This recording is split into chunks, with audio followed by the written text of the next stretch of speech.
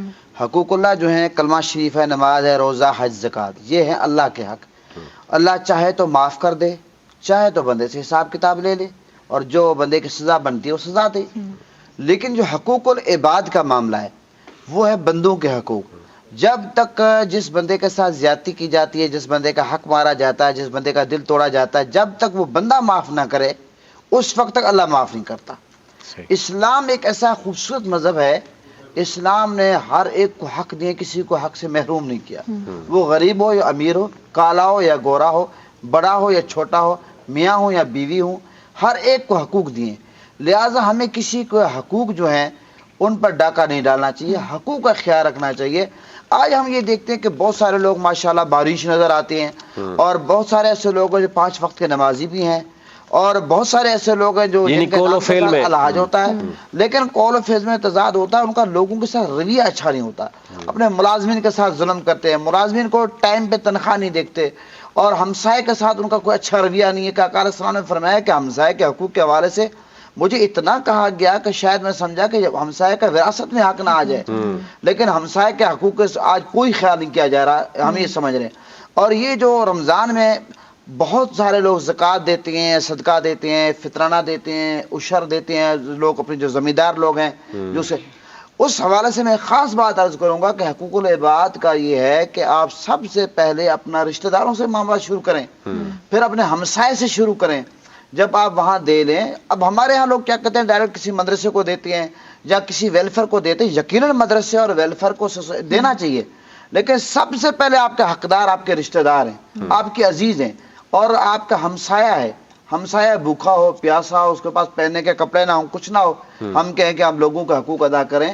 لہذا حقوق العباد کا یہ تقاضا ہے کہ ہم کسی کا حق نہ ماریں, کسی کا دل نہ دکھائیں, اور اگر ایسا کسی سے ہم سے ہو گیا اتفاق سے یا جان بوجھ کر, ہمیں اس بندے سے معافی مانگنی چاہیے. اور اگر ہم معافی مانگتے ہو شرماتے ہیں تو پھر ہمیں اس کی سزا بھگتنی پڑے گی. اللہ بھی ناراض ہوگا, رسول بھی ناراض ہوگا, اور یقیناً ہمیں بڑی مشکلات کا سامنا کرنا پڑے گا. ہمیں اس چیز کا خاص طور پر خیال رکھنا چاہیے. بالکل صحیح فرمایا علامہ صاحب آپ نے. کوشش کرنی چاہیے کہ کسی کی بھی حرف تلفی نہ ہو, ہمارے منہ سے ایسے الفاظ ادا نہ ہوں کہ سامنے والے کی فیلنگ جو ہے ڈائریکٹلی یا انڈائریکٹلی ہرٹ ہو جائیں. نوید ہمارے ساتھ ڈاکٹر صاحب بھی موجود ہیں, اور ڈاکٹر صاحب آپ سے ہم یہ جانیں گے کہ رمضان میں ڈائبیٹک پیشنٹس جو ہیں وہ ہوتے ہیں جو, تو ان کا لائف سٹائل کیا ہونا چاہیے, کیونکہ آپ کو پتہ ہے کہ ان کا شوگر لیول اچانک سے ڈاؤن ہو جاتا ہے. تو روزے کے حوالے سے اگر آپ تھوڑا سا ہمارے ناظرین کو جو ہے وہ گائیڈ کر دیں. اس کے علاوہ بچوں کے بارے میں بھی تھوڑا, بچوں کی بیماریاں رمضان میں اسپیسیفکلی کون سی بیماریاں آپ کو دیکھنے میں ملتی ہیں جو ہماری عوام میں جو ہے عام نظر آتی ہیں؟ بہت شکریہ, بہت اچھا سوال آپ نے کیا ہے. اس کو میں 2 حصوں میں تقسیم کروں گا. بچوں کے حوالے سے جو آپ نے بات کی, سب سے جو کامن بیماری ہے بچوں میں وہ نظر کا کم ہو جانا ہے. کچھ سروے جو کیے گئے ان کے اندر اسلام آباد میں کوئی 20 to 30% بچوں کے اندر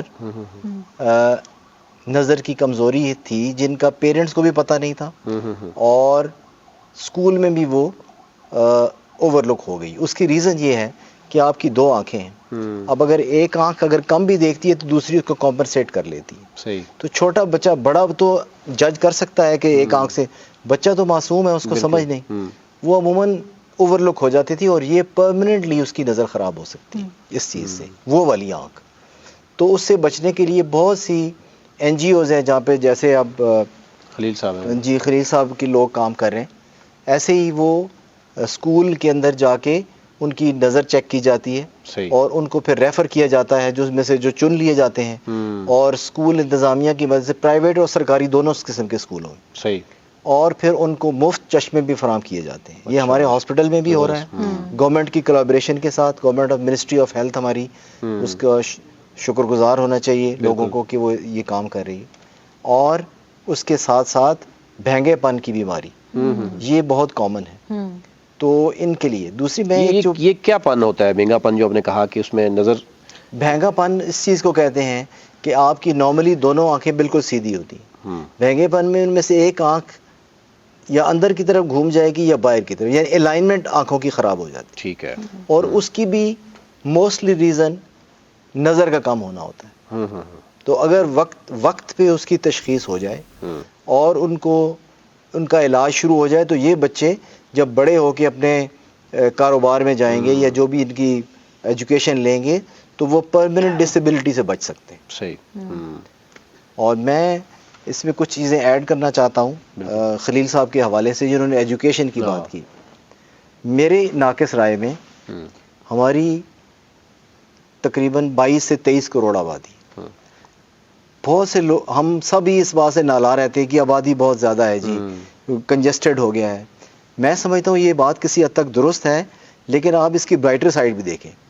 یہ اٹ سیلف آپ کی اسٹرینتھ ہے. وہ کیسے کہ 25 یا 22 کروڑ یا 23 کروڑ جتنے بھی ہیں ہم, اتنے ہی لوگ تعلیم حاصل کریں گے, اتنے ہی لوگ بیمار ہوں گے, اتنے ہی لوگوں کو کپڑا چاہیے, اتنے ہی لوگوں کو واش روم اور گھر کی ضرورت ہے. صحیح. اس کا مطلب یہ ہوا کہ اس سوسائٹی کے اندر باہر سے کسی کی ضرورت ہی نہیں آپ کو. یعنی ایک استاد ہے, وہ بچوں کو پڑھائے, اس کو روزگار اس کو مل جائے گا. ایک ڈاکٹر ہے, وہ بیٹھے گا, اس کو مریض مل جائیں گے. ایک درزی ہے, اس کو کپڑے سلوانے والے ملیں گے. اسی طرح میں سمجھتا ہوں خلیل صاحب, اگر آپ ایگری کریں تو تعلیمی نظام کو اگر ہم تھوڑا سا کھنگال دیں, آپ F A B A M A pass بچے پیدا کر کے جو ڈگریاں لے کے نوکریاں ڈھونڈیں یا اسکولوں کو دیکھیں, وائی ناٹ کہ تعلیمی نظام کو ٹیکنیکل لنک کر دیا جائے ٹیکنیکل ایجوکیشن سے. صحیح. اور شروع سے ہی بچے کو دیکھا جائے کہ اس کا رجحان ٹیکنیکل ہے یا نان ٹیکنیکل. آیا یہ ادب کی طرف ہے, ریلیجن کی طرف ہے, تو اس کو اس سائڈ پہ چلا جانا چاہیے. جو ٹیکنیکل بچہ ہے, کیوں نہ ہم میٹرک کے بعد بجائے ایف اے اور بی اے کرنے کی اس کو ایک پلمبنگ کا کورس کرا دیں گورنمنٹ کی چھتری کے نیچے. بالکل. اور گورنمنٹ نہیں کر سکتی, یہ میں آپ کو بتاؤں. اٹ از ناٹ پاسبل کہ ایک دم مشروم اتنے ٹیکنیکل کالج کر دیے. یہ ہو سکتا ہے کہ ایگزسٹنگ جو ٹیکنیکل کالجز ہیں ان کے ساتھ کولیبریشن کر دی جائے, اور آپ ان بچوں کو پینٹ کا کام, یعنی پروفیشنل پینٹر, اس کی کتنی ضرورت ہے مجھے بتائیں. ہم لوگوں کے گھروں میں اگر کوئی بجلی کا سوئچ خراب ہو, آپ کو اچھا الیکٹریشین نہیں ملتا. تو اس طرح نہ صرف تعلیم حاصل ہوگی اور ان کو فیوچر کے روزگار ملیں گے, بلکہ یہ جو ٹوبیکو کی بات کر رہے تھے, وہ کیا کہتے ہیں, idle man's mind is devil's workshop, کہ ایک بیکار آدمی تو سگریٹ پیے گا, اس کو کام پہ لگائیں گے تو اس پہ لگ جائے گا. تو میں سمجھتا ہوں کہ اس طرف بھی سوچا جائے اور لیجسلیشن کی جائے تو بہت اچھا ہے. بڑی کنسٹرکٹیو آپ نے بات کی. ڈیفینیٹلی یہ اس وقت ٹائم کی میرے خیال سے سب سے اہم ضرورت میں سمجھتا ہوں یہی ہے کہ ہمارے ہاں ایون پی ایچ ڈیز بھی, ایم فل بھی اسٹوڈنٹس باہر آتے ہیں, تو ڈیفینیٹلی سوائے وہ کسی اسکول میں پڑھانے کے یا کالج میں, اس کے علاوہ وہ کسی جگہ پہ بھی وہ سوٹیبل نہیں ہے. دوسرا, ہمارے ہاں اکیڈمیا اور انڈسٹری کے درمیان لنکیجز نہیں ہے. یعنی انڈسٹری سے پوچھیں تو وہ کہتے ہیں جی آپ جو پیدا کر رہے ہیں, جو کریکلم آپ پڑھا رہے ہیں, ہمیں انڈسٹری میں تو یہ ضرورت نہیں ہے, اور ہماری تو ضرورت کوئی اور پوری کر لیتا ہے, کاپی پیسٹ جو چل رہا ہے. تو یہ بالکل ایسی ہے کہ آپ اگر ہم ہمارے ہاں کی کچھ ڈویژن ہے بہت بڑی, ایک تو سرکاری جو ماڈل سکولز ہیں, پھر ہمارے ہاں مدرسہ سسٹم ہے, وہاں پر ایک بہت بڑی چنک ہماری وہاں سے آتی ہے. ان تمام اداروں میں اگر ہم اس طریقے سے ایپٹیٹیوڈ ٹیسٹ لیا جائے اور پھر ان کو مختلف ٹیکنیکل انسٹیٹیوٹ میں ڈالا جائے, ڈیفینیٹلی پھر یہ ہماری نوجوان نسل جو ہے وہ اپنے پاؤں پہ کھڑے ہو سکتی ہے. ادروائز ڈیفینیٹلی یہ مسائل بڑھتے ہوئے نظر آ رہے ہیں. ابھی بھی ہم دیکھ رہے ہیں کہ ہمارے نوجوان پڑھنے کے بعد بھی دوسرے ممالک میں جا کے تو وہ وہی محنت مزدوری کر رہے ہیں. مڈل ایسٹ میں بھی صرف ایک تو جو اس وقت ہمارے ہاں بہت بڑا مسئلہ جو ہے وہ ہمارے ہاں معیشت کو درپیش چیلنجز ہیں, ریٹس, ڈالر کے, روپے کی قدر کی کمی, یہ اوورال صورتحال ہے. نوید, لیکن اگر ہم یہ بات دیکھیں کہ مسائل صرف ہمارے ملک میں نہیں ہیں, اسپیشلی اگر آپ کووڈ کے بعد سے دیکھیں, پھر اچانک سے ایک جو آؤٹ برسٹ ہوا کووڈ کا, اس کے بعد سب کچھ بند ہو گیا, تو یہ کنڈیشن جو ہے, اکنامک کنڈیشن جو ورسٹ ہوئی, یہ ساری اوور آل تمام دنیا میں ہوئی. اس کے علاوہ پھر رشیا اور یوکرین کی جو وار تھی, اس کی وجہ سے فوڈ کرائسس آیا, تو یہ ساری دنیا کو ہی اکنامک کرائسس کا سامنا رہا. تو اگر ہم یہ کہیں, ہمارے نوجوان یہ کہتے ہیں کہ ہمارا ملک اچھا نہیں ہے, ہم باہر جا کے ارن کریں گے اور وہاں جا کے ہمیں ایک پورا ایک الگ ہی دنیا دیکھنے کو ملے گی, تو ایسا نہیں ہے آبویسلی. تو وہاں پہ بھی مسائل ہیں, یہاں بھی مسائل ہیں. تو یہاں پہ رہ کر اگر آپ جو ہے جو بھی آپ جس بھی پروفیشن میں آپ نے ایکسیل کیا ہے, جس میں بھی ڈگری لی ہے, کیونکہ اگر آپ ڈفرینٹ آرگنائزیشنز دیکھیں, ہم خالد صاحب سے بھی اس بارے میں بات کریں گے کہ ان کی آرگنائزیشن بھی کیا کام کر رہی ہے یوتھ کو اسپیشلی انگیج کرنے کے لیے پازیٹیو ایکٹیویٹیز میں. تو سوشل میڈیا پہ بھی ڈفرینٹ آرگنائزیشنز ہیں جو ڈفرینٹ کورسز کراتی ہیں, ڈفرینٹ اسکلز سکھا رہی ہیں, ڈفرینٹ سرٹیفکیشنز دے رہی ہیں, تاکہ جو یوتھ ہے وہ اپنے پاؤں پہ کھڑی ہو کے ٹویٹر, ٹک ٹاک, فیس بک, انسٹاگرام ان چینلز کو یوز کر کے وہ اپنی اسکلز کو نہ صرف اپنے تک اپنے ارننگز میں یوز کریں بلکہ آگے لوگوں تک بھی پہنچائیں. بالکل, میرا یہ سوال ڈاکٹر صاحب آپ سے بھی ہے, مولانا صاحب سے بھی ہے, بلکہ آپ سے بھی ہے, لیکن فی الحال میں خلیل صاحب کی طرف جاؤں گا. ایک میں ریسرچ دیکھ رہا تھا, میں ڈیلی کوشش کرتا ہوں کہ اپنے شو میں لازمی ڈسکس کروں کہ پاکستان میں 97% ہمارے جو نوجوان ہیں ان کے پاس موبائل ہے, انٹرنیٹ کی سہولت ہے, 97 کے پاس لائبریری کی سہولت نہیں ہے, 95 کے پاس گراؤنڈ کی سہولت نہیں ہے. تو جب آپ کے پاس دیکھیں ملکوں میں, جس ملک میں سب سے زیادہ اگر ایجڈ لوگ ہوں گے تو وہاں پہ آپ کو گھر نظر آئیں گے جس کو ہم کہتے ہیں جناب اولڈ ایج ہوم. جہاں پہ نوجوان ہیں وہاں نوجوانوں کے لیے پارکس نظر آئیں گے, گراؤنڈز نظر آئیں گے, وہاں پہ کھیلوں کے میدان بھرے ہوئے نظر آنا چاہیے. لیکن ہمیں ہر گلی محلے میں ڈسپینسری نظر آ رہی ہے, ہاسپٹل نظر آ رہے ہیں, فارمیسیز نظر آ رہی ہیں, دوسری طرف موبائل ہر ایک کے پانچ کے پاس ہے. کیا سمجھتے ہیں کہ پرائرٹیز کس طرف جا رہی ہیں؟ دیکھیں یہ بالکل جو آپ نے جس پوائنٹ کو ہائی لائٹ کیا ہے, پھر میں واپس جو ہے وہ جو ہماری اسٹیٹ نے ڈکلیئر کیے ہوئے ہیں کہ کچھ جو ہے وہ اس کی رسپانسبلٹی ہیں, بچوں کے رائٹس ہیں, ان کے لیے اچھا جو ہے وہ ان کی صحت کی سہولیات ان کو ملیں, تعلیم کی ان کی سہولیات ان کو ملیں. اس کے بعد یہ ہے ان کی اپنی جو ہے سیفٹی کے میجرمنٹس جو لینے ہیں وہ اسٹیٹ کی کچھ رسپانسبلٹیز ہیں. اب کچھ جو ہے جب اپنی اسٹیٹ ریسپانسبلٹی کو میٹ نہیں کرے گی, یا جو ہماری یوتھ جس طرح 65% یوتھ ہے اس کے لیے اچھے لیول کی ہم اپرچونٹیز نہیں ان کو پرووائڈ کریں گے, تو آٹومیٹکلی جس طرح اس سے پہلے میڈم نے بات کی کہ ہمارے جو بچے ہیں وہ ٹیررزم میں بھی یوز ہو رہے ہیں, ہمارے جو بچے ہیں, ایون ہم اسپارک جو ہے وہ پاکستان میں جوینائل پہ بڑا کام کرتی ہے, ایون ہم کراچی پہ جو ہے ڈفرینٹ جو جیلوں کے اندر جو ہمارے جو جوینائل ہیں ان کے ساتھ ہم مل کے ان کو ٹیکنیکل چیزیں جو ہیں وہ ہم جیل کے اندر ان کو سکھا رہے ہوتے ہیں. ان میں بھی اگر میجورٹی اگر آپ دیکھیں تو بچے جو ہیں وہ ڈرگس ایک جگہ سے سپلائر کے طور پہ کام کر رہے ہوتے ہیں. ایون ان کو نہیں پتا ہوتا کہ جو ان کے ہاتھ میں بیگ ہے وہ اس میں کیا چیز ہے, اگر وہ اس میں پکڑے جائیں گے تو ان کے لیے کس قسم کی پنشمنٹ ہو سکتی ہے. تو ہمارے بچے جو ہیں سٹل ابھی جو ہے جس طرح اس سے پہلے ڈاکٹر صاحب نے بات کی یا آپ نے بات کی, میرا اس سے ذرا جو ہے وہ پوائنٹ آف ویو آپ سے تھوڑا سا مختلف یہ ہے. دیکھیں ہمیشہ جو آپ نے چائلڈ لیبر کی بات کی نا, چائلڈ لیبر جو ہے وہ ہمیشہ پاورٹی کو انکریز کرتی ہے. چائلڈ لیبر کبھی جو ہے پاورٹی لیول کو کم نہیں کرتی. کیسے؟ آپ کے پاس گارمنٹس کی بہت ساری فیکٹری ہیں, اس میں آپ چلے جائیں, ایک بچے کو جو ہے وہ لیتے ہیں 8-10 ہزار روپے میں اس کو لیتے ہیں, گھر والے اس کو دے کے چلے جاتے ہیں. اس سے کام جو ہے وہ ایک بندے جو ہے ایک مین سے زیادہ کام اس سے لیتے ہیں, لیکن اس کے بدلے میں اس کو جو ہے وہ لیبر کم دے رہے ہیں. اس سے کیا ہو رہا ہے, کیا آپ دیکھیں کہ 8-10 ہزار روپے میں ابھی تو وہ اپنے پیرنٹس کے لیے کنٹریبیوٹ کر رہا ہے, لیکن کل کو کیا اس کے اپنے بچے نہیں ہونے, کل کو وہ کس طرح ان پیسوں کے ساتھ گزارا کرے گا. تو پاکستان میں اس چیز کو سمجھنے کی ضرورت ہے کہ چائلڈ لیبر جو ہے جہاں بھی جو ہے وہ اس کو پاورٹی کو انکریز کرتی ہے. آپ کے ہاں پاکستان میں ایک قانون موجود ہے کہ منیمم ویجز جو رکھی گئی ہیں کس حد تک ہم وہ امپلیمنٹ ہو رہی ہیں, وہ بھی نہیں امپلیمنٹ ہو رہی, جس کی وجہ سے یہ ہے اگر ایک گھر کا ایک میل جو ہے اس کی جو سیلری منیمم رکھی گئی ہے جب اس کو نہیں ملے گی تو وہ کیا کرے گا کہ اپنی ساری فیملی کے جو لوگ دوسرے ہیں ان کو بھی اس کام پہ لے کے جائے گا. اس میں ایک اور بات دیکھیں آپ, اسپیشلی اس وقت بچے جو ہیں وہ ڈومیسٹک لیبر میں جو انوالو ہیں, جو گھروں میں بچے جو ہیں وہ کام کر رہے ہیں, ان کو دیکھیں پیرنٹس آگے چھوڑ جاتے ہیں, 5-10 ہزار روپے ایک بار لے گئے, اس کے بدلے میں کیا ہے کہ بچے کو وہاں ہی وہ سلا لیتے ہیں, رات کو جب ان کا دل کیا وہ اس کو گھر والے جو ہیں ان کو اٹھا لیتے ہیں, اس سے کسی قسم کا بھی جو کام ہے اس سے یہ نہیں دیکھتے کہ اس کی کیا ایج ہے, اس سے اس قسم کے کام لیے جا رہے ہوتے ہیں. تو 2-3 مہینے جو بچے ہیں وہ واپس نہیں جاتے. آپ نے کیسز دیکھے ہوں گے, ایون اسلام آباد میں بھی اس لیول پہ کیسز ہوئے ہیں کہ جنہوں نے پروسیکیوشن کرنی ہے, جنہوں نے قوانین کو امپلیمنٹ کرنا ہے, جنہوں نے اس کے اوپر سزائیں جزائیں کے فیصلے کرنے ہیں, ان کے گھروں میں بھی اس قسم کی وائلیشن کے کیسز, طیبہ کا کیس جو ہے وہ آپ کے سامنے رپورٹ ہوا, کس طرح بچی کے اوپر تشدد کیا گیا.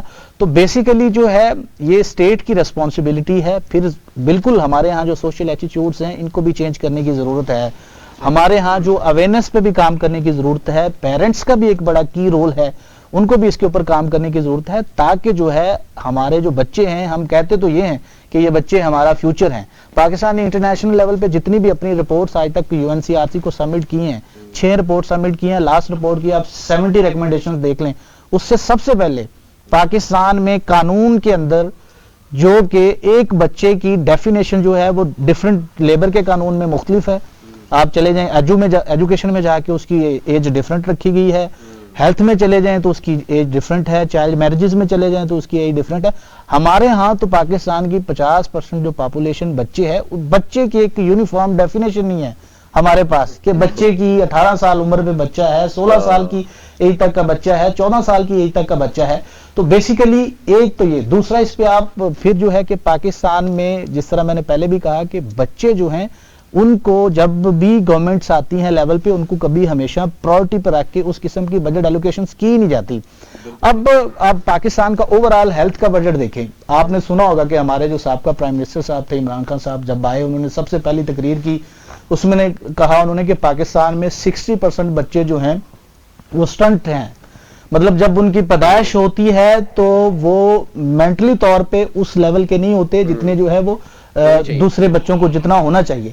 تو اٹ مین کہ بچہ جب مدر کے پیٹ میں ہوتا ہے تو اس لیول سے لے کے جو ہے اس لیول کی جو میل نیوٹریشن کی ہمیں جو ضرورت ہے, اس کی جو ریکوائرمنٹ ہوتی ہے, اس کو بھی ہم پورا نہیں کرتے ہیں نا.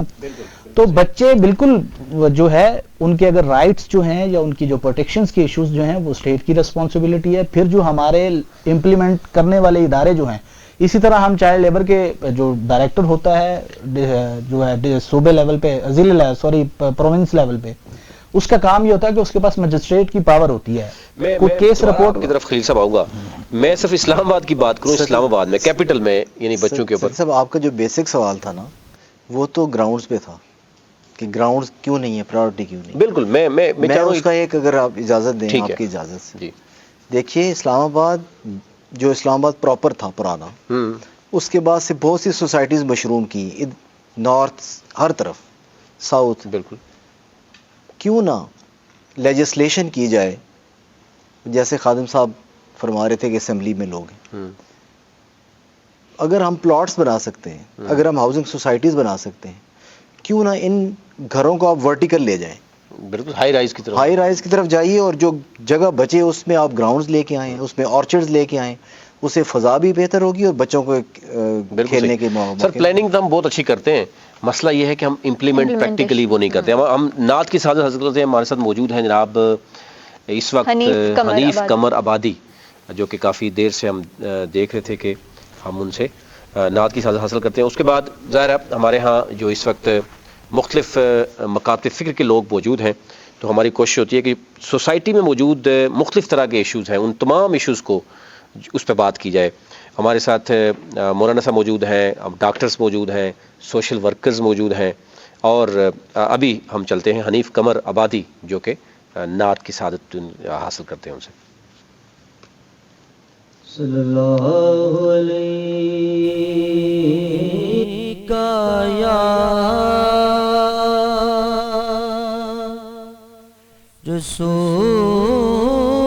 رسول اللہ وسلم علیکہ یا